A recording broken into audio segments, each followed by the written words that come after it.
참 예수님, 네, 지난 주일에는 제가 없었죠? 네, 제가 부활 대축일 지난 다음 날 바로 해외 성지 순례를 다녀왔습니다. 9박 11일간의 그런 여정이었는데요. 여러분들의 기도 덕분에 무사히 잘 마치고 돌아왔습니다. 네, 여러 가지 기억에 남는 것들이 많지만은 가장 크게 기억에 남는 것은 그 성지 순례 중에 그 성모님 발현지 메주구리에라고 아시죠? 네, 그곳에 가서 방문하고 기도한 일이 기억에 많이 남습니다. 가신 분들은 혹시 잘 아시겠지만은 그곳은 가장 유명한 것이 두 개의 산이 있어요. 아주 시골 마을인데 지금은 옛날에 제가 10년 전에 갔다 오고 이제 두 번째인데 그 10년 전에 갔을 때는 아주 시골 마을, 정말 그 건물도 거의 없는 그러한 곳이었는데 10년 후에 이렇게 가보니까 많은 변화가 있었어요.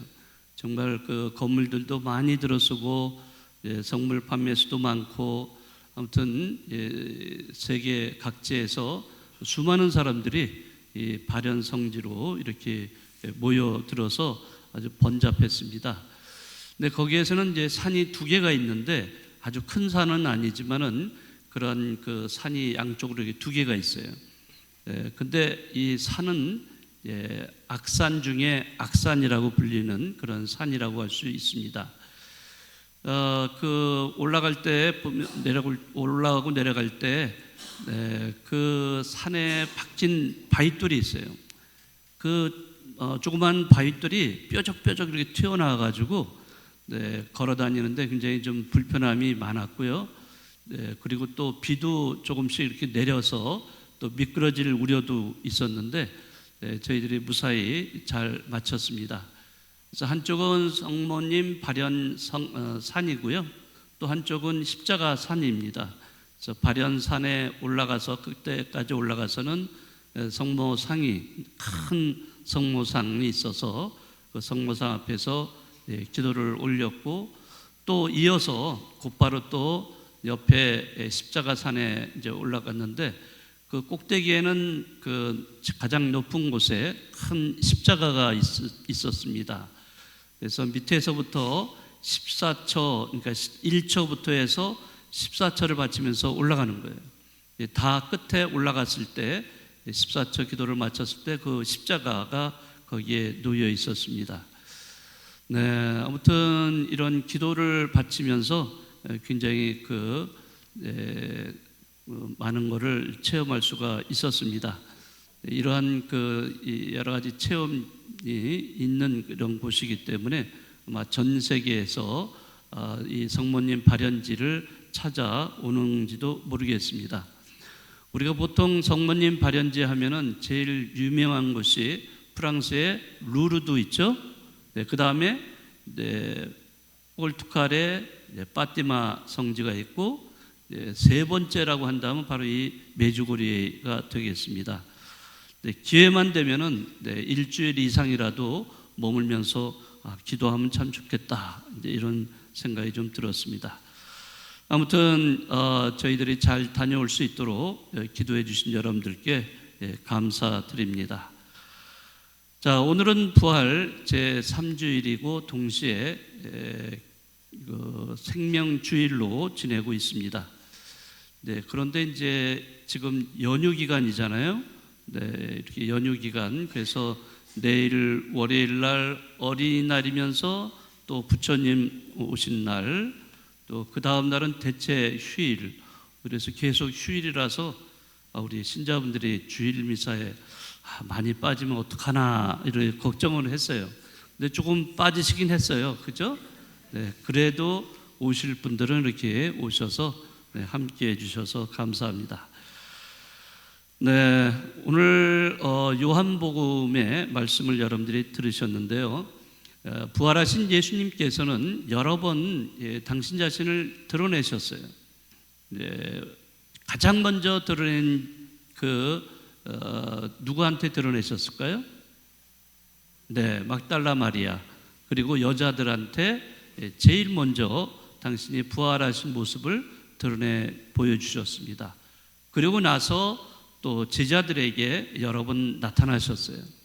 네, 한 번도 아니고 3번이나 제자들에게 나타나셨고, 자, 오늘도 제자들에게 나타나셨는데, 이 제자들은 이제 그 예루살렘에서 예수님, 그 스승이신 예수님을 메시아로 믿었는데 너무나 힘없이 비참하게 십자가에서 못 박혀서 피를 흘리면서 돌아가시는 그 모습을 보고 이 제자들은 다 이제 흩어져 버립니다. 그리고 흩어져 버리고 다 과거로 돌아가게 됩니다. 베드로와 몇몇 일행들이 그 과거로 돌아가는 것은 바로 그들의 직업, 옛날의 직업이 뭐였죠? 네, 어부였습니다. 그래서 어부로 다시 돌아갔다는 거죠. 그러니까 어떤 희망도 없이 이제는 어부로서 다시 돌아간 그들의 삶이 되었던 겁니다. 자, 그러한 그 제자들에게 부활하신 예수님이 나타나시죠. 그리고 고기를 많이 잡게 하시는 그 예수님, 바로 공생할 때 고기를 많이 잡게 하시는 기적을 보여주셨잖아요. 네, 그 마찬가지로 부활하신 예수님이시라는 것을 또 알려주십니다. 자, 이렇게 부활하신 예수님을 체험한 제자들, 그들은 이제 밖으로 나가서 용감하게 이런 예수님의 죽음과 부활을 증거하는 이러한 사도가 됩니다. 예수님의 죽음과 부활은 2000년 전에 일어났던 유일해적인 사건이지만은 오늘도 또 내일도 끊임없이 재현이 되고 현재화되어야 하는 그런 사건입니다. 바로 예수님의 죽음과 부활은 바로 내가 내 안에서 먼저 그것이 재현이 되고 현재화되어야 합니다. 어떻게 재현되고 현재화될 수 있는가? 그것은 바로 우리가 예수님과 함께 죽고 예수님과 함께 부활하는 이런 체험을 할 때 가능한 것입니다. 예수님과 함께 죽고 예수님과 함께 부활한다는 것은 바로 새로운 삶, 거듭나는 삶을 살아가는 사람이 된다는 것을 의미합니다. 자, 오늘 또한 이 부활 제3주일에 교회는 생명주일로 정했습니다. 이 세상 모든 생명은 하느님의 숨결입니다. 그리고 모든 생명은 존귀하고 소중한 것입니다. 인간의 생명만 소중한 것이 아니라 이 모든 자연이 다 소중하다고 보겠습니다. 지구 자체가 살아 움직이는 생명 자체라고 할 수 있습니다. 자, 그런데 현재 지구는 환경 오염과 생태 파괴로 인해서 신음하고 아파하고 있습니다. 자연 파괴, 자연 환경의 파괴는 여러 가지 재난을 낳습니다. 이러한 재난을 통해서 또 수많은 사람들이 죽음을 겪게 되고 또 고통을 겪게 된다는 것을 우리는 너무나 잘 알고 있습니다. 또 그것뿐이겠습니까? 같은 인간끼리 서로 적이 되고 또 서로 싸우고 서로 지배하고 착취하고 심지어는 죽이기까지 하는 그러한 모습을 보게 됩니다. 다 인간의 교만과 탐욕, 또 위선과 거짓 등으로 죽음의 문화가 만들어져 왔기 때문입니다. 우리가 살고 있는 이 세상에 너무나도 죽음의 문화가 만연되어 있어요. 여러분들 셰익스피어 희곡 중에 베니스의 상인이라는 이런 작품이 있는 거 아시죠? 네, 아마 그 이야기를 들어서 많이 아실 텐데요. 또 보시기도 하시고요. 자, 이 작품의 내용에 보면은요, 욕심이 많고 아주 탐욕스러운 그런 고리대금업자가 등장을 합니다. 자, 이 고리대금업자는 다른 사람들한테 돈을 대출을 해주고 너무나 많은 이자를 받아내죠. 자, 그런데 이 고리대금업자는 이 주인공인 안토니오를 굉장히 혐오하고 미워하고 증오합니다. 자, 그런데 이 사람에게, 주인공에게 돈을 구워줬어요. 자, 그런데 조건이 있어요. 만일 이 계약해서 그 갚아야 될 날에 빚진 돈을 갚지 못한다면은 살점 심장 부근에 살 1파운드를 베어내겠다. 이런 계약을 맺어요. 사실 부당한 계약이죠. 살점을 베어낸다? 죽을 수 있는 아주 위험한 거죠. 자, 그런데 이런 계약 조건을 내세운 거예요. 돈이 필요했던 안토니오는 어쩔 수 없이 부당한 계약이지만 계약을 맺습니다. 자, 그런데 그 빚을 갚아야 될 날이 다가왔는데 갚을 길이 없었던 것입니다. 그래서 이 고리대금업자는 재판을 걸어서 그 빚을 갚으라고, 또 그래서 계약을 이행하려고 그렇게 시도를 합니다. 재판관은 계약서가 있으니까 엄연히 그 계약대로 해야 될 거 아니에요. 어쩔 수 없이 그 재판관은 그 재판을 내리죠. 자, 그런데 이 재판관은 그 욕심 많은 고리대금업자에게 이렇게 이야기를 합니다. 자, 네가 그 안토니오의 살을 1파운드를 살점을 떼어갈 수는 있는 거 분명히 기록되어 있다. 그러나 단 피 한 방울도 흘리면 안 된다는 거죠. 여러분들 살점을 베는데 피가 안 나올 수 있어요? 그런데 이 고리대금업자는 그거는 계약상에 없어요. 피 흘린 거에 대해서는. 그러니까 고리대금업자가 그 재판관의 말을 듣고서 고민을 합니다. 어떻게 할 수가 없잖아요. 어쩔 수 없이 그런 방법이 없다는 것을 알게 됩니다. 결국에는 그는 파산 선고를 받게 된다는 그러한 이야기입니다.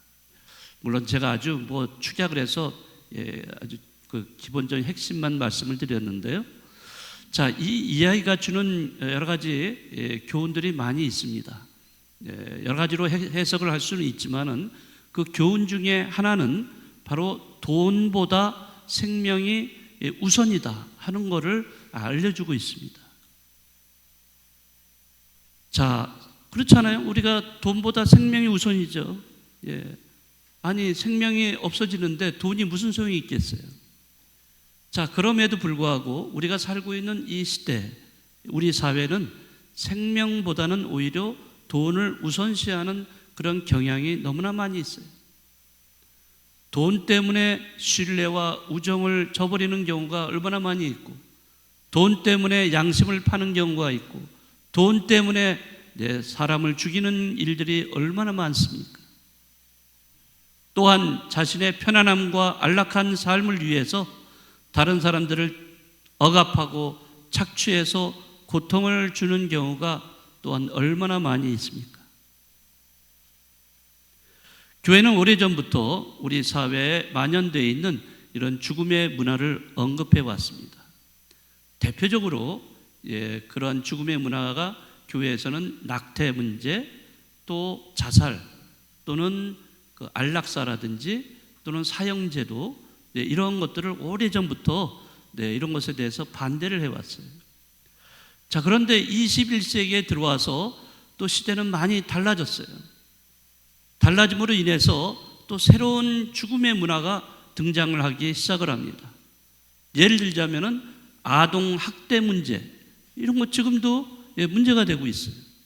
또 뿐만 아니라 N번방 사건과 같은 이런 디지털 성폭력, 범죄, 성범죄, 또 각종 혐오, 이런 혐오에 대한 일들이 있죠.